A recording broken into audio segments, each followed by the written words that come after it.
So what hairstyle complements your face shape? Good question. Well, you'll find out. David Gatt is a stylist at Mark Pardo Salons and is here today to educate us. Gave me my very first haircut here in New Mexico. Hi, David. Hello. I'm so happy you're with us today. Good. Happy to be here. Well, you know, you represent style quite well, New Mexico style. Cool. Thank looking you. good. Always looking good. Very styling. I like it. So let's talk a little bit about this because, you know, when I came to you, I said, David, I have a really round face and, you know, I want the right haircut for me. And so when people come to you and they ask you these kind of questions, how do you answer that?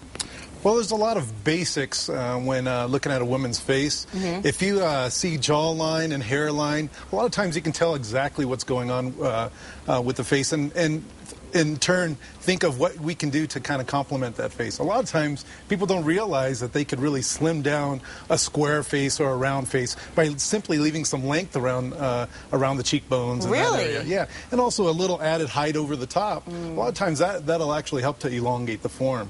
That's a good point. You know, I think also on the flip side, you think of someone with a very narrow face, you know, adding some width to the sides. Right. Making sure you don't have a lot of height on top. You know, curls. There's so many options for different face shapes. And I think a lot of it is overlooked.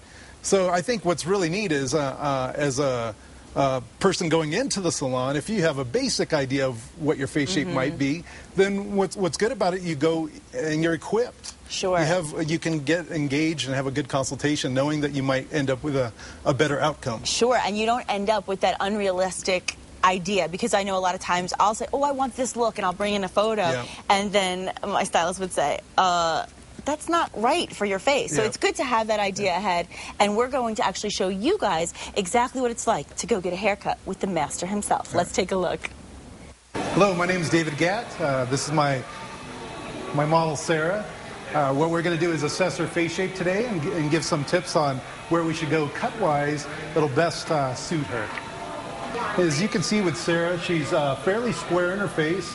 So the goal with her is to actually achieve a lot of volume and height while elongating the form in through this area here. We don't want to do anything that's going to be too wide or too broad across her forehead. So keeping bangs, no bangs in this situation, but really trying to, again, elongate and narrow her face a little bit. We'll be doing that.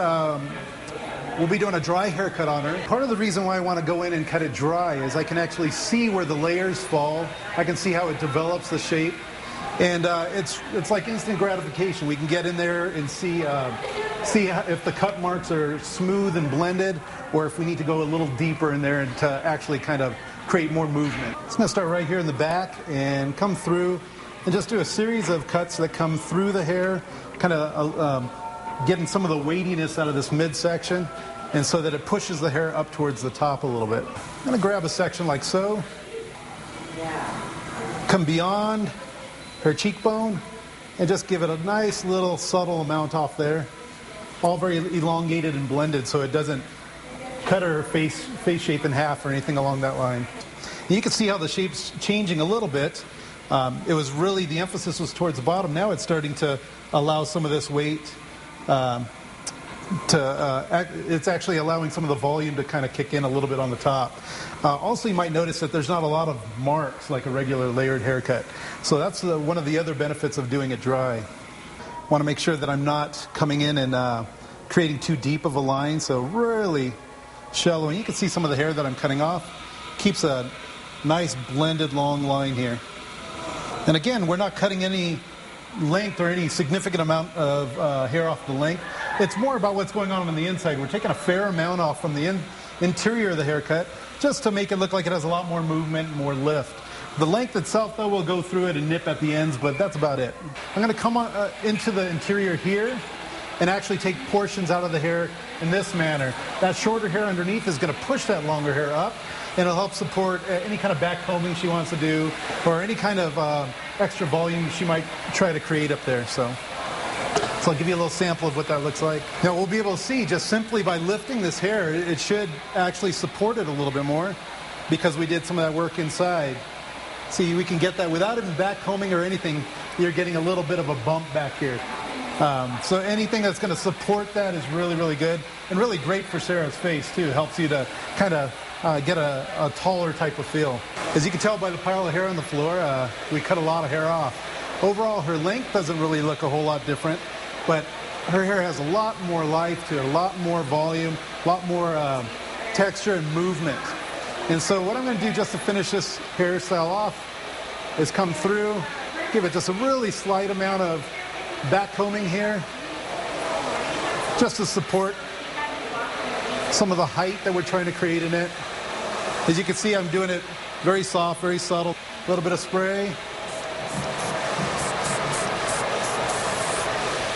And that's Miss Sarah. Cool.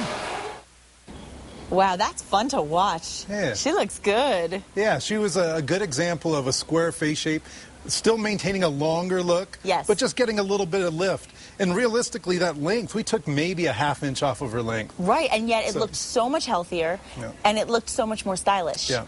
And what I loved is because you did with me the dry haircut, I think that is spectacular, because a lot of times when your hair's wet, especially for someone like me with curly hair, it curls up. You can't necessarily see exactly how much is coming off. Exactly. So I think that's brilliant. Yeah, and you know, it gives you, like I said, instant gratification. As a hairdresser, it lets me see exactly where I'm going in real time. I don't have to guess if it's going to style out right. Exactly, and the top as well. I love the fact that you didn't even, before you even backcombed it, you got that lift in the back just from the way you cut into it, and without even doing the length. Yeah.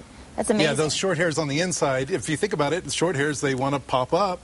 So if you have some short hairs on the interior, it just forces some of that hair up and keeps it from just looking like it's hugging the head. Exactly, exactly. And so with a longer face, you want to give a little bit more of a lift, right? Well, with a longer face, actually, you want less of a lift. Yeah, you want less lift here, but more width in the sides. Got it.